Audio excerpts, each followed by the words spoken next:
What is up, guys? So Sports back in with another video. And in today's video, I'm going to be giving 3 hot takes or 3 controversial takes about the NBA's return and just talking about the NBA playoffs. So without further ado, let's just get right into it. So my first hot take I'm going to say is that I believe both the Philadelphia 76ers and the Houston Rockets will make the conference finals in their respective conferences. So getting into this first hot take, let's just start off with the Sixers. Now, of course, the Sixers have been kind of a laughing stock, I guess you could say, of the NBA this season. You talk about a team who, coming into this year, they had championship aspirations, and now those aspirations are looking pretty dim. But I think a team that has been hindered with injuries, this hiatus that the NBA has been on, is going to benefit them tremendously. Of course, you have Ben Simmons. He's coming off that back injury that he sustained a couple months ago. Joel Embiid has ticky-tacky injuries that he sustained also. And the chemistry on that team really just hasn't been the best, but I feel like in a season where this is probably the year for them to, really give it their all, because I feel like if they lose again, we could see Brett Brown be fired. They could look to, rearrange that management up there. I don't think we'll really see any trades, especially between their key players like Joel Embiid or Ben Simmons this season, at least because of the coronavirus. We don't know, the cap salary that teams will have, so I don't really think we'll have, many blockbuster trades. But I just feel like this is it for them. I feel like this is the year. They made some moves, specifically at the trade deadline. They acquired Alec Burks, who was having a fantastic season for the Warriors. Of course, his statistics have dipped down with the Sixers because, his role is different. He's gone from being like a second option, maybe third option, I don't know. Because, of course, players on the Warriors were injured, to now being a fourth, fifth, sixth option, possibly, seventh option, I don't know. But you acquire more shooting with that. You have a lot of key perimeter defenders and guys like Ben Simmons and Matisse Thybulle, Josh Richardson, even Alec Burks, is a cool 3-and-D player. Interior-wise, you have Al Horford and Joel Embiid. The defense is nice. They have really, really good defenders, and it's all about, can that one key guy step up for them and really, be that, maybe like that closer, I guess you could say, because I don't know if Ben Simmons can be that closer for them, considering he can't really shoot. Joel Embiid, his game is also, it revolves around inside play. So the player I'm talking about is Tobias Harris, and I feel like their success in the playoffs will revolve around Tobias Harris's play. And if he can step up and be that guy that, like a Jimmy Butler was last season. Now, of course, I don't think, he'll be as dominant as Jimmy Butler, Tobias Harris, but he's probably their best 3-level scorer. A guy who can score the 3-point shot, mid-range, and inside the paint or whatnot. He'll probably look to be their closer, as he does have that isolation abilities. He's going to need to step up big time. And he just got a big extension this past offseason. He's going to need to play like it. But either or, if the standings were to stay the same, the Sixers right now would play the Celtics in the first round, and then they play the winner of the Raptors and Magic series, and I think we all know the Raptors will win that. I think that's doable for them, in my opinion. The Sixers seem to have the Celtics number this season, and the Celtics are a team that I feel like they're of course an amazing team, spectacular team, but they have a lot of defense. The Sixers do, and I feel like they could potentially contain guys like Jason Tatum and Jaylen Brown and Kemba Walker, Gordon Hayward, if need be, just because of just how great their defense is. Like, you can throw like a Ben Simmons on Jason Tatum, and like you could do like sort of like a plan like the Raptors did last season with Giannis, but not of course to that extent. Jason Tatum, you can throw like a Ben Simmons and then a Josh Richardson and then a Matisse Thybulle, at him to try to slow him down and neutralize him. So then they're gonna have to go to other guys like Kemba Walker, who then you could throw Ben Simmons on him again, Matisse Thybulle, Josh Richardson, or Jaylen Brown, who you can throw one of those 3 on there, stuff like that. Even Gordon Hayward too. All of those things play into effect. So I think if a series were to happen, and of course you bring up like, like 2 years ago, the Celtics swept the floor with the Sixers, but 2 years ago that team was extremely different. They play in a team style of ball. And they do still play that team style of ball now, but I think it's more ISO-orientated with Jason Tatum and Kemba Walker. And, of course, their defense really helped them. They were able to slow down Joel Embiid with Al Horford.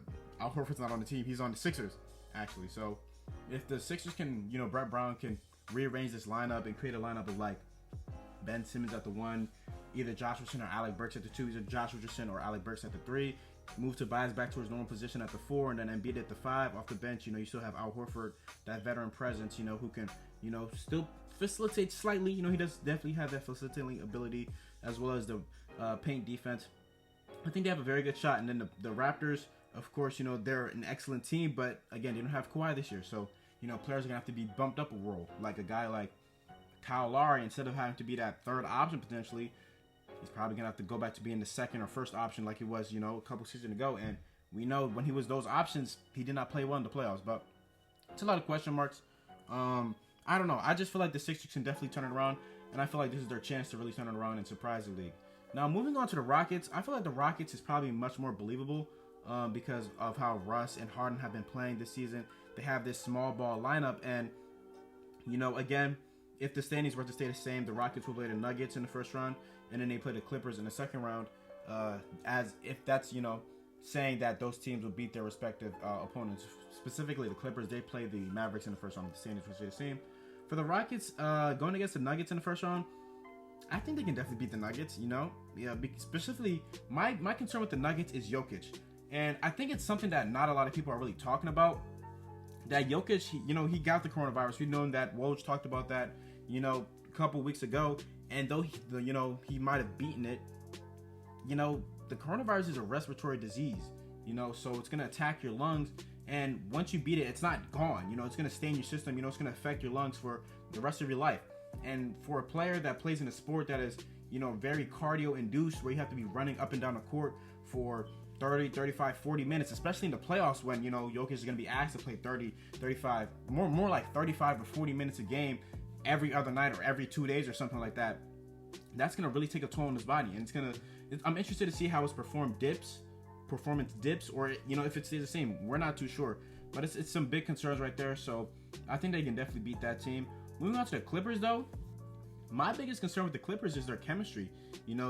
Paul George has been injured for majority of the season. He's been battling that shoulder injury, trying to come back from that. And though he might be healed now, that team as a whole, that unit, they haven't had much time to really gel with each other. And of course, these 8 games are going to be big for them. But I mean, their positioning in the Western Conference, I think they can potentially pass the Nuggets, but I'm not too sure. I don't know. Maybe they'll look to sit teams too. I don't know how the this whole bubble thing is gonna go off, but if they look to continue to sit like a Kawhi Leonard, because of course he has that calf injury, you don't want to re-aggravate that going into the playoffs. And Paul George, again, his shoulder injury, I'm thinking that that's probably healed by now. It's just a lot of question marks, and they had a lot of moving pieces. They signed like Joe Kim. They brought in Reggie Jackson. They traded for Marcus Morris, who his role now has to change because he's going from being like a first option in New York to being like a 4th, 5th option right now in LA. And no, he was that before in the Celtics when he was on the Celtics, but still, I don't know. I feel like there's a lot of moving pieces. There's a lot of things that they have to get right, and these 8 games are going to be very key for them.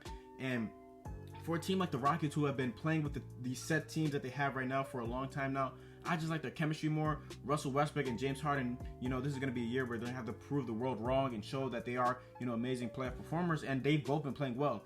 Though James Harden had that slump, a couple seasons back in like January, February-ish, I think he's fine now. Russell Westbrook has fine-tuned his game to sort of kind of fit the Rockets, bringing them more inside and stuff. I'm excited. I'm excited to see what they do. And those 2 teams, those are my dark horse candidates for making the conference finals. I think it's very much doable. Moving on to my second hot take, this revolves around the Clippers again, and it's that I don't think the Clippers will be as good as maybe people see them out to be. Now, coming into the season, I think the popular pick to make the finals in the Western Conference was the Clippers. A lot of people doubted the Lakers, and the Lakers, they really came out running. They were great. They played well, and of course the Clippers did too, but the Clippers, the thing is, I don't know if they have that synergy. A lot of these playoff teams that you see make those deep runs have this synergy. Last year, the Raptors had it. The Raptors were excellent all year. They didn't have any problems, even though Kawhi did sit some games. They established that chemistry. You had Pascal Siakam turn into a most improved player. Kyle Lowry, ripped off that stigma that he was, some playoff choker and stuff. You found some diamond in the rough players and guys like Chris Broussard, or is it Broussard? It's not Broussard, excuse me. Chris Boucher, excuse me. Fred VanVleet played well. You had all these guys, come up and play well. I just don't know if, the Raptors have that. No, of course, the Clippers have that. The Clippers are an excellent team. They have a lot of great players, but these players, are going to have time to gel. And, it was said last season that team, was involved around team basketball. That's how they really, they had an identity. The team had an identity, and I don't know if that identity is still there, because now you're going from that team style of ball to now being more ISO orientated with Kawhi and Paul George. I'm just a little concerned about them. Not as big as concern. I think, I'm not going to be shocked if they make the finals. I'm not going to be like, oh my goodness, they made the finals. But I just think, I wouldn't be surprised if they didn't make the finals also. That's my hot take. And for my last hot take, for the Celtics, I think Jaylen Brown's going to be that second option instead of Kemba Walker. And I can dive into that a little bit. This season, Jason Tatum has an amazing season for the Celtics. After signing that big extension that he signed last offseason, or this past offseason, a lot of people didn't think he'd live up to it, and he silenced a lot of critics. He's averaging nearly 20. He's averaging actually more than 20 points per game, 6 rebounds, about 3 assists. He's shooting 49% from the field, about 39% from 3. He's playing great defense, and he's been a pretty good playoff performer. 2 seasons ago, when Kyrie Irving was injured on the Celtics, he really stepped up alongside Jason Tatum. He averaged 18 points per game in the playoffs in his second season, and I think we could see something like that happen again this year. But even more, I could definitely see him averaging 20, 21, 22, 23 points per game in this playoffs. Him and Jason Tatum can be that great duo, that yin and yang, who will, play great off of each other and could potentially take the Celtics to the finals. We don't know, but NBA will be back in about a couple weeks now. I'm very excited. You guys should be excited. I'm going to be releasing more content when that happens. I appreciate you guys. We're still on the road to 70 subs, and it's So Sports, and I'm out. Peace.